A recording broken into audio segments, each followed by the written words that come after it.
Every night when you go to sleep, eventually you get hit by a series of thoughts, images, emotions, and even ideas. You dream. This is probably one of the weirdest things we humans do. Framing this experience varies across cultures and time. In other words, everyone has an idea of what dreams are. Scientifically, well, we're divided in this field too. There's actually no definitive answer as to why we dream, what they represent, or even how they work. Today, we dive deep into the fuzzy, unreal, and unexplained realm of dreams. Hello, and welcome to 7 Facts. Every dream is tailored to your experience. Your nightly experience isn't just a collection of images. It's actually more like a movie with plots, emotions, and sensations that are hard to put into words. And they are subjective. It seems that as our society changed over time, so did our dreams. The writings we have from the Bronze Age, which are actually not that many by the way, indicate that people in those times had frequent visitation dreams. That is, an authoritarian figure, like a god or an ancestor, came into your dream and gave you instructions to do something, while you are passively experiencing the whole deal. But once we neared the classical era, there was an abrupt change, and people who wrote down their dreams became active participants in those dreams. This sounds weird, but it might make sense. As time progressed, so did our ideas of gods and kings, from the supreme authoritarian figures to main characters but followed by lower caste leaders and representatives of the common folks. And nowadays, despite having an extremely diverse world, we kinda dream the same things. And authoritarian figures, by the way, rarely appear to guide us. Today, most of us have dreams that give us emotions like anxiety, anger, fear, abandonment, joy, and happiness. And about 10% of the time, both men and women experience sexual dreams, i.e. wet dreams. And yes, these dreams are actually typical to us, to our times. While the subjects of our dreams did change throughout history, the structure though didn't. They're all phantasmagoric. Objects, sounds, locations continuously blend into each other. The context can be bizarre and exaggerated, and yet in the dream it all makes sense. So how can we make sense of this very bizarre experience? How in the world would you even attempt to study it? Dream neuroscience is not an easy field. Dreams are actually part of a bigger issue. The mind-brain problem, which tackles the relationship between consciousness in the human mind and the physical functions of the brain. The brain interacts with the body physiologically and electrochemically, but our experience of life, our consciousness, vastly differs from these other functions, and thus far we are unable to define it. The same goes for dreams. It has a correspondent electrochemical activity in the brain, but current science cannot specify the physiology of it in detail. Of course, the only ways we can study dreams are through non-invasive procedures, EEGs, fMRIs, and plain old questionnaires. But there are some issues with our approaches. Verbal reports are not exactly reliable. We tend to forget our dreams very quickly, and if we forget parts of a dream, we tend to imagine those parts to fill in the gaps. And besides, it's not at all easy, and damn near impossible, to explain a dream accurately. I mean, how do you explain the shifts between scenarios, the sensation of flying or dying, the feeling of love, relief, or joy? Another problem is the environment.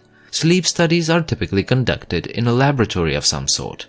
But that's an extremely unusual environment to sleep in, and that can definitely screw with your dreams.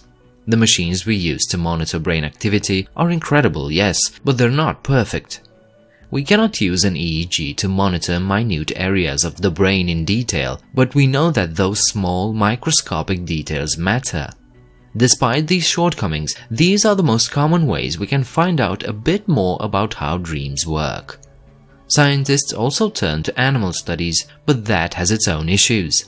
Since dreams occur mainly in the rapid eye movement or REM stage of sleep, and all mammals experience this, linking dreams to REM sleep has led to theories that all animals dream. But even that is unproven as of today and is in fact unprovable. Animals can't report their dreams, and we have no idea how to identify a dream just by looking at brain scans. So we are stuck with a very limited set of tools, and thus progress in the field of dream neuroscience is slow. Okay, so we don't yet know how dreams work, but do we know why we have them? What is the role of a dream in the human experience? Since ancient times, we believed that dreams are some sort of revealers of truth. To this day, there are those who think that dreams are indirect messages, warnings, or advices from supernatural entities. These ideas are, well, shall we say, dismissed by the scientific community. Instead, people who study dreams try to examine them from an evolutionary perspective. Dreams should fulfill some kind of a biological requirement, provide some benefits for the individual, or at the very least have no negative impact that would hamper our thrives in the process of natural selection. As you might have guessed, theories on the function of dreams abound. They might help eliminate sensory information that's irrelevant or not fully processed. They might tackle ideas or worries that have developed throughout the day but were not resolved. Sigmund Freud, the founder of psychoanalysis but whose theories were mostly disproven, stated that dreams serve the purpose of prolonging sleep instead of waking up too early. Today's scientists, based on the study of REM sleep, theorize that dreams have something to do with our learning abilities, that it's actually a cleaning up process removing junk synapses, or that it has a therapeutic function, enabling a person to process any sort of trauma or need in a safe environment. Strictly from a survival in the wild perspective, dreams might have given our ancestors the ability to replicate threats they survived, basically providing a practice arena that enabled one to increase its chance of survival in the wild. Here's the thing. There are bits and pieces of all of these theories that kinda make sense and actually occur, but at the same time, all of these theories are yet to be definitively proven. So, just like the nature of dreams, its functions are a bizarre mess that we don't really understand. Since dreams are so mysterious even to scientists today, they definitely had and still have a major influence on our culture. Perhaps no cultural aspect has been more influenced by dreams than religions. In the Abrahamic faiths, like Judaism, Christianity, and Islam, dreams are indeed ever present. In Judaism, dreams are to be interpreted. They're mostly regarded as the voice of God, if they're good dreams, or the influence of evil spirits in case of nightmares. In some cases, dreams were interpreted as divine revelations, a direct contact with God. See the Book of Genesis from the Hebrew Bible or the Old Testament. Since Christians started out as a Jewish sect, their ideas of dreams coincided with those in Judaism. Many Christians preached and still preach that God can speak to people through their dreams. Muslims fall in line with the rest of the Abrahamic faiths. Dreams play an important role in the history of Islam, since their interpretation is the only way Muslims can receive revelations from God since the death of the last prophet, Muhammad. In Islam, dreams can be either true, an actual divine revelation, false, that may come from the devil, or meaningless, that are brought forth by one's ego. Hindus have a slightly different approach. In their view, broadly speaking, dreams are one of three states that the soul experiences during its lifetime, the other two being the waking and the sleep state.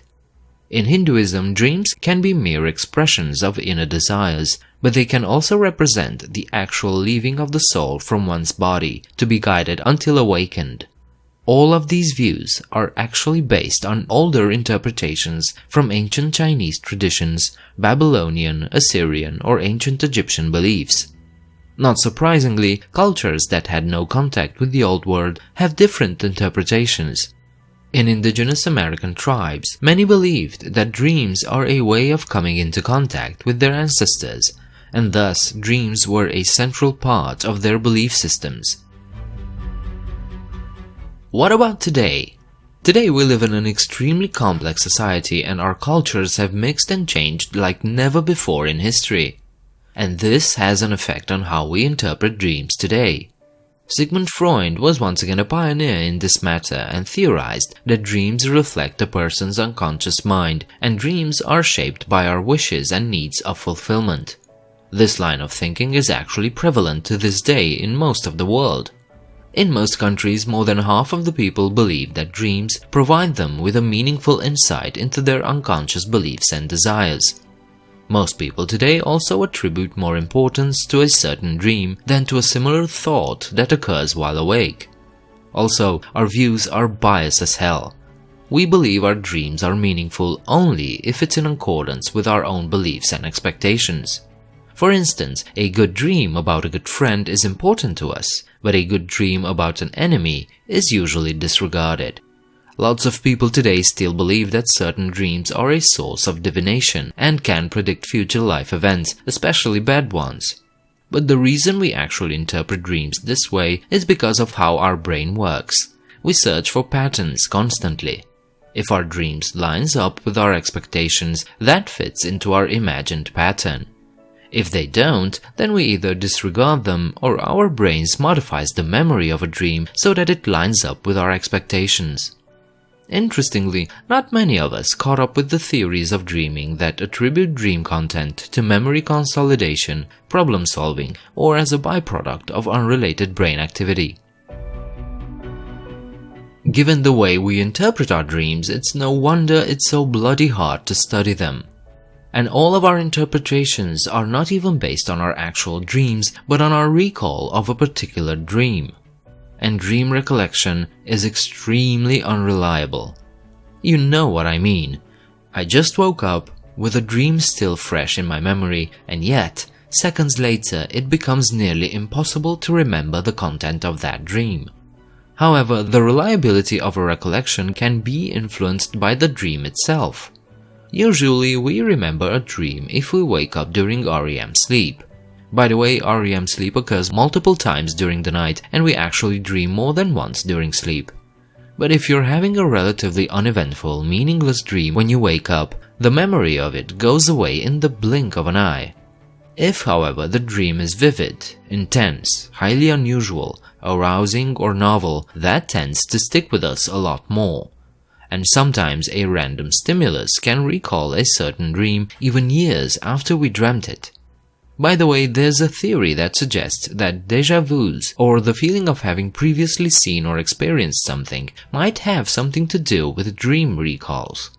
The idea is that you might once have dreamt about a situation, person, or place that's very similar to what you just experienced in real life, and your brain subconsciously links these two together. But as you might have guessed already, more research is needed. We can't finish this video without talking about the bad sides of dreams, specifically nightmares and night terrors. Nightmares don't need a lot of explanation. They're dreams that excite us in a very bad way.